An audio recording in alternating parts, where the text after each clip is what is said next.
Welcome to Cooking to Feast. Today we're going to be taking these scallops and this tenderloin cuts, and we're going to be combining them into a surf and turf meal. That's right, we're doing filet mignon with scallops with a nice cream sauce. This is going to be part of a mini beach series while I'm on vacation because feasting doesn't take a vacation. It's as simple as that.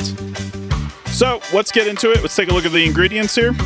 So besides the two proteins, we just need a little bit extra with vegetable oil, butter, chicken stock, and heavy cream. Other than that, we have our seasoning, salt, pepper, garlic, and onion. We're going to start off by adding some salt and pepper to our steak and then letting them sit for a little bit.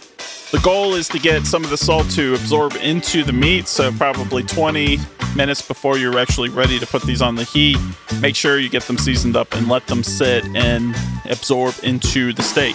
You'll see the steaks here are pretty thick. We're about 1.5 inches. So they're going to take some time to cook. This is a very delicate cut. This is a tenderloin.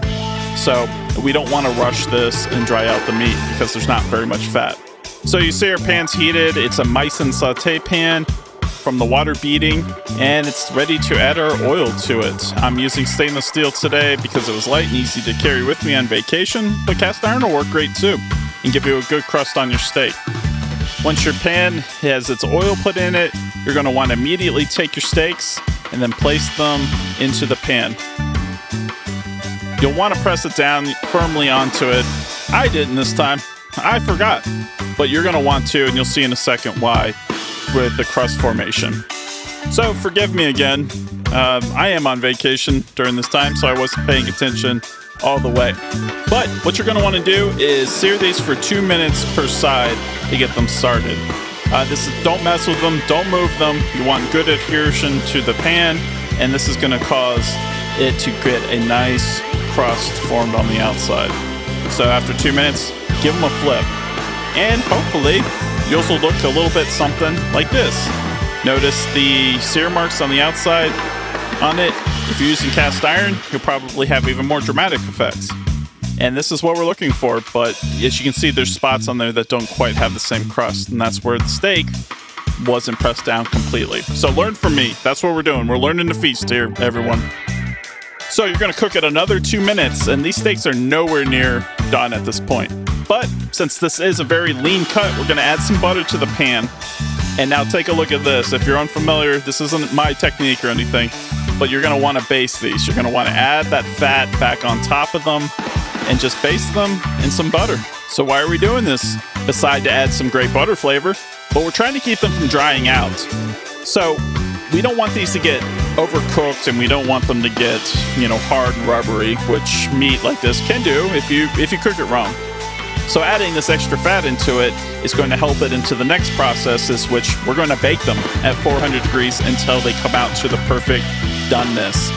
Which for this, I'm looking for a medium rare because that's the way I like my steak.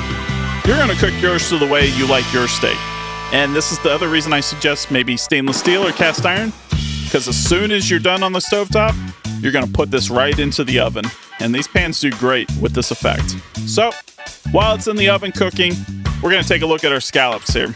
I got these at a local fish shop here in Ocean City, and I got to say they look great. I'm looking forward to these. Look how big they are. We're going to start off with them by just seasoning with some salt and pepper. We're going to let this do most of the heavy lifting, and then the steak juices and the butter and everything that's left in the pan after we take our steaks out, we'll do the actual cooking. Don't be shy on it. Some of it's going to fall off in the pan. Some of it's going to fall off in transport. But the big thing here is also we want to get these scallops dry. So that's why I have the paper towels down for this and for the steaks. To get that nice sear on the outside, we need to remove the moisture from it, or else it's just going to steam itself. Now, let's take a look at our steaks. It's been a little bit in the oven, and I want to make sure that we're not overcooking these. So for this, always use a thermometer, a meat thermometer that is. So I'm checking them out here, and guess what? Well, they're pretty thick, so we're not really even close to it yet. So 88 degrees, 87 degrees, 90 degrees here. I'm looking for a range for me for about 125 to 130.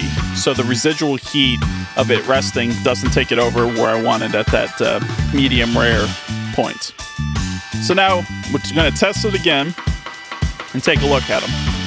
So 127, 125, exactly where I want it to be, because I don't want these to go over the medium rare area. So using my handy dandy kitchen tool, I usually use some metal tongs. We're gonna put these on the steak board to rest, and here's a little shot. See that crust on top of it? That's where it was sitting on the pan. And we're gonna wrap these in some foil to sit.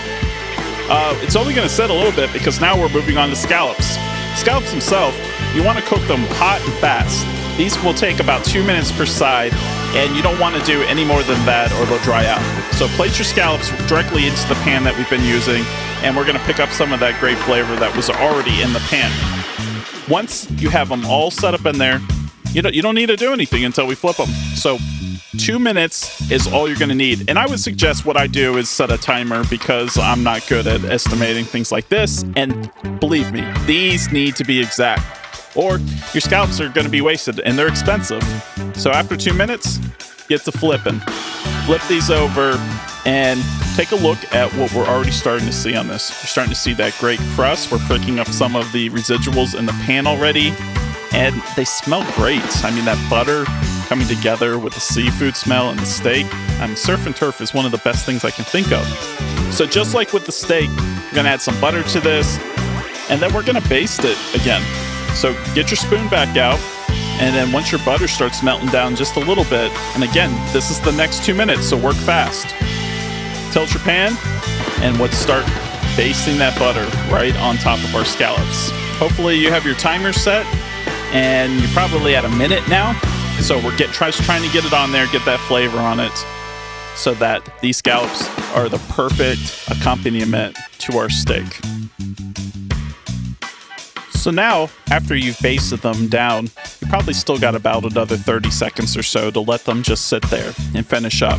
They're going to absorb a little bit more of the butter, but they are just finishing cooking up. They're actually going to be just slightly undercooked in the middle.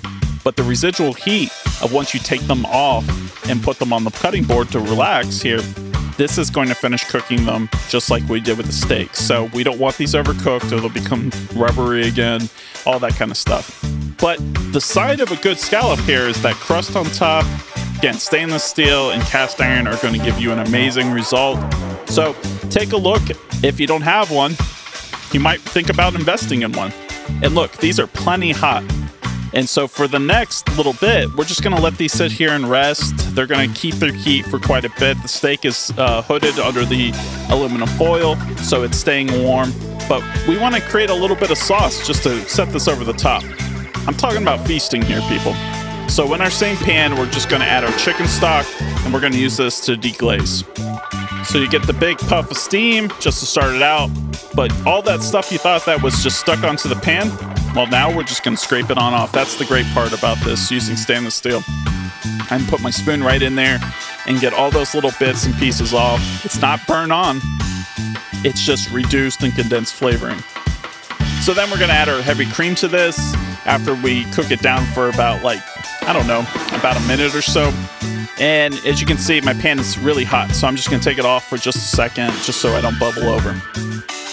So we're going to mix this thoroughly, and then we're going to add a little bit more seasoning. So we're going to start with some salt, and then we're going to go for some pepper here. All the amounts are here in the descriptions. And then we're going to add a little bit of garlic powder, and then finish it off with some onion powder. Once we've added these seasonings here, we're just going to stir it together. And then at that point, set your temperature down to a simmer, because the pan and the ingredients are plenty hot. So this probably took about another, 2 minutes or so. And now we're going to slice our steak. I'm doing it for presentation. You can put it right on your plate. But how boring would it be if I didn't show you? So here we go. Slice them open. These look medium rare. And they've rested plenty. The juices have redistributed. And so we're not going to get a dried out steak. So slice it up. I like this for the presentation and so that I can show you what the sauce looks like on top of it. And so once I'm finished slicing this all up, we're going to plate it. But as you can see, the scallops are here ready.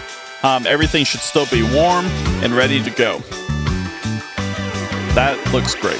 That is what we're looking for. Nice sear on the outside, pink in the middle. I mean, if you like well done, that's your thing, but that's not mine. And so now we're gonna plate this here because I really like eating with my eyes first. And then we're gonna add some scallops here to the plate. These look great. I am very happy with them. And now our sauce that has just been sitting there. I told you it wouldn't take very long. We're just gonna add a little bit to the scallops, and then we're gonna drizzle some on top of the beef. If the sauce is not your thing, I would recommend maybe putting a little salt, extra salt on top of the cut open filet mignon. And of course, because this can't just be proteins, I actually added some green beans here. But that's not what you came for. You came here for the scallops, and you came here for the steak, and that's what I'm gonna give you. Because we're cooking the feast here, and we're about to feast on this.